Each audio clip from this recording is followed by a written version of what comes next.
안녕하세요. 유키프렌즈로 천년성체 준비하기. 오늘은 제15강 사도신경 하느님에 관한 12개의 신앙 고백 중에 10번째 고백에 관하여 살펴보도록 하겠습니다. 시작 기도로 성호경을 바치겠습니다. 성부와 성자와 성령의 이름으로 아멘. 이번 시간에는 사도신경의 10번째 고백인 죄의 용서를 믿나이다에 관하여 살펴보도록 하겠습니다. 왼쪽에 그림을 보게 되면 렘브란트라는 화가의 돌아온 탕자라는 제목을 지닌 작품을 볼 수가 있습니다. 여기에서 아버지와 어떤 아들을 볼 수가 있는데요. 복음에 따르면 이 아들은 아버지의 유산 중에 미리 자신의 몫을 받고서는 방탕하게 허비하고 큰 고생을 치른 뒤에야 다시 회개하고 아버지께로 돌아오기로 합니다. 그래서 돌아오게 된 이 아들은 아버지의 품에 안기게 되는데 남루해진 옷차림과 벗겨진 신발 등의 모습을 보면 그의 행색이 얼마나 초라했는지를 알 수 있습니다. 이처럼 자신의 잘못을 뉘우치고 돌아오게 된 아들을 아버지의 굵은 손과 어머니의 고운 손처럼 따뜻하게 맞아들이시는 이 아버지의 모습을 볼 수가 있는데요. 루카복음 15장 11절에서 32절에 되찾은 아들의 비유를 살펴보면 21절을 보게 되면 아들은 아버지의 아들이라고 불릴 자격이 없다며 아버지께 자신을 거두어 주십사고 청하게 됩니다. 22절을 보면 아버지는 남루한 아들을 다시금 맞아들이며 축제를 벌이기 시작하였다라고 합니다. 왜냐하면 24절을 보게 되면 나의 이 아들은 죽었다가 다시 살아났고 내가 잃었다가 도로 찾았다라고 하는 이 말에서 아버지의 자비로움과 그분의 용서하심이 우리가 믿는 예수 그리스도의 사랑과 자비와 닮았다는 점을 알 수가 있습니다. 자신의 잘못을 뉘우치고 다시금 돌아오는 죄인에게는 언제나 용서할 수 있으시고 또 그렇게 용서하기를 원하시는 하느님의 모습을 볼 수 있다라고 생각할 수가 있겠습니다. 이제 우리는 성경 안에서 드러나는 죄의 의미에 대해서 살펴보도록 하겠습니다. 먼저 구약 성경에서 말하는 죄는 하느님께 대한 불충실을 이야기합니다. 아삼이라고 하는 주님의 계명을 어긴 위반의 죄와 레벨이라고 하는 불의의 죄가 있습니다. 의인은 불의한 사람을 역겨워하고 악인은 길이 올곧은 일을 역겨워한다는 잠언의 말씀, 남에게 어떤 잘못을 저질러 주님을 배신한 경우 그 자는 죄인이 된다라는 점에서 죄의 의미를 살펴볼 수가 있겠습니다. 불의를 저지르는 자는 모두 주 너희 하느님께서 역겨워하신다는 신명기 25장 16절의 말씀도 주목할 수 있습니다. 라라고 하는 도덕적으로 악한 죄와 고통을 의미하는 죄가 있으며 파샤라고 하는 반역과 반란의 죄가 있습니다. 창세기 3장 5절을 보면 원죄에 대한 부분을 이야기하고 있으며 저희가 주님께 등을 돌리고 거역하여 배신하였습니다 라고 하는 이사야서 53장 13절의 말씀처럼 너희가 지은 모든 죄악을 떨쳐버리고 새 마음과 새 영을 갖추라는 에제키엘서 18장 31절의 말씀도 볼 수 있습니다. 하타라고 하는 올바른 행실에서 벗어난 죄에 대해서 살펴본다면 탈출기 20장 20절에 하느님께서는 너희가 그분을 경외하는 마음을 지녀 죄짓지 않게 하시려고 오신 것이다 라는 말씀을 통해 십계명의 중요성도 알 수가 있습니다. 레위기 4장 3절을 보게 되면 자기가 저지른 죄를 용서받기 위해 주님에게 속죄 제물을 바쳐야 하는 규정이 나오고 있습니다. 이웃을 업신 여기는 사람은 죄를 짓는 사람이고 가난한 이들을 불쌍히 여기는 이는 행복한 사람이라는 잠언 14장 21절의 말씀에 주목할 수 있겠습니다. 아본이라고 하는 사악한 죄의 특성은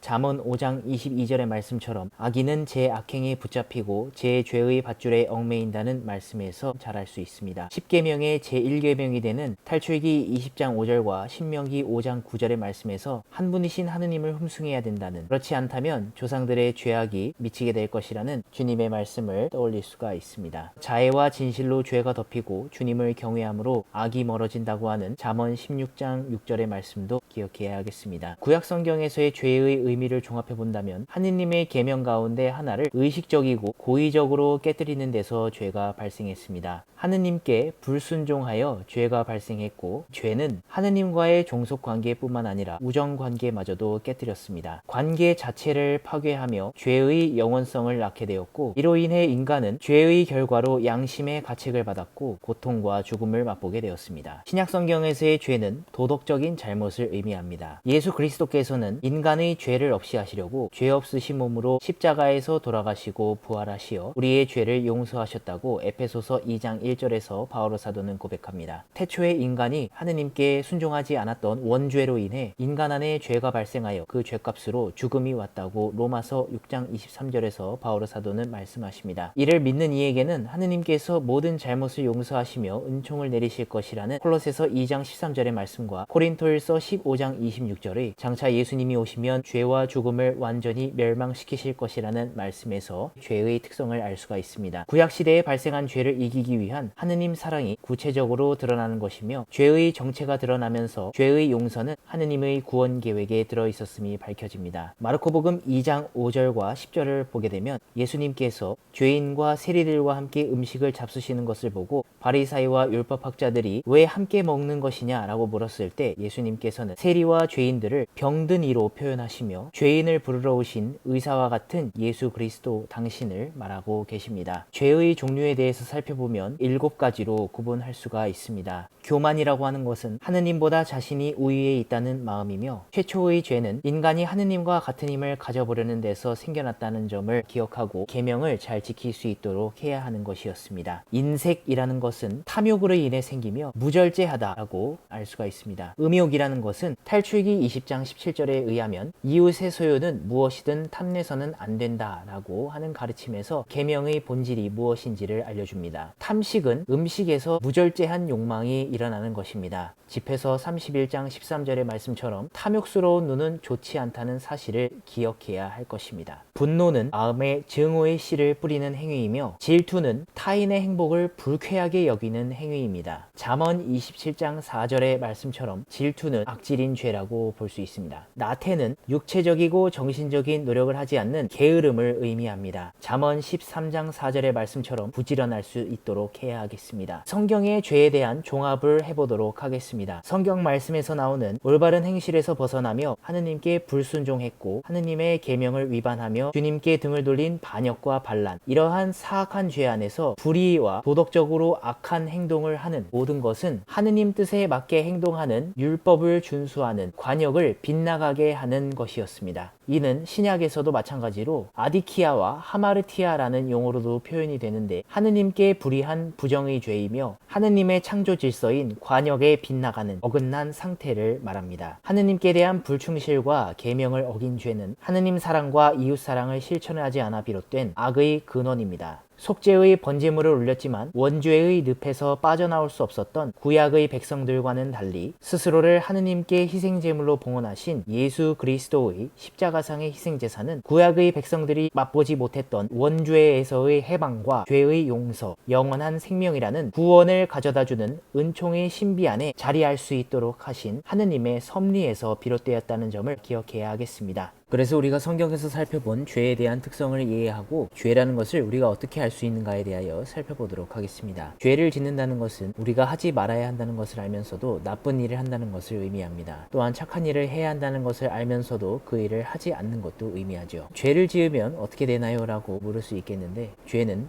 하느님에게서 그리고 다른 사람들에게서 멀어지게 만듭니다. 우리 자신에게서도 멀어지게 하죠. 어떤 죄들은 하느님과의 관계를 완전히 끊어버리게 만들기도 합니다. 그래서 하느님과 멀어지게 만드는 죄를 고해성사를 통해 고백을 하고 다시금 죄를 짓지 않고 하느님께로 되돌아갈 수 있게 합니다. 밥의 모습을 보시게 되면 우리가 죄를 짓는다는 것은 하느님과의 관계에서 담을 쌓아버리겠다라는 의미로 해석할 수가 있습니다. 자기 자신과 하느님과의 담을 쌓아버리는 행위는 자신을 속이는 것이며, 우리가 죄가 없다고 하는 것은 우리 안에 진리가 없다는 요한일서 1장 8절의 말씀을 떠올리게 합니다. 죄와는 정반대이신 하느님은 사랑이며 빛이시고 숨겨진 우리의 어둠까지 밝히길 원하십니다. 그렇다면 하느님은 죄를 어떻게 생각하시는지에 대하여 살펴보겠습니다. 하느님은 죄를 무척 싫어하십니다.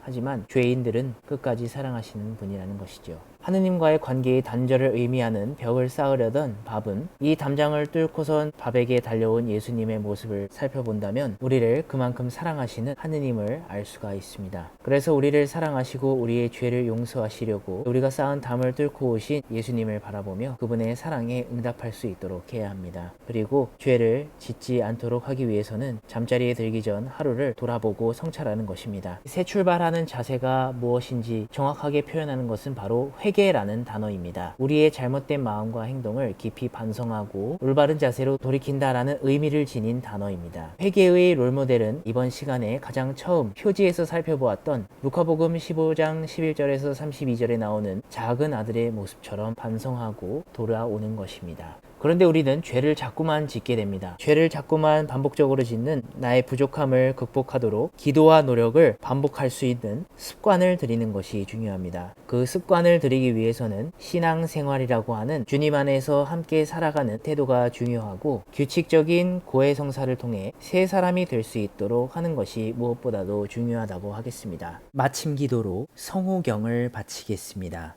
성부와 성자와 성령의 이름으로 아멘.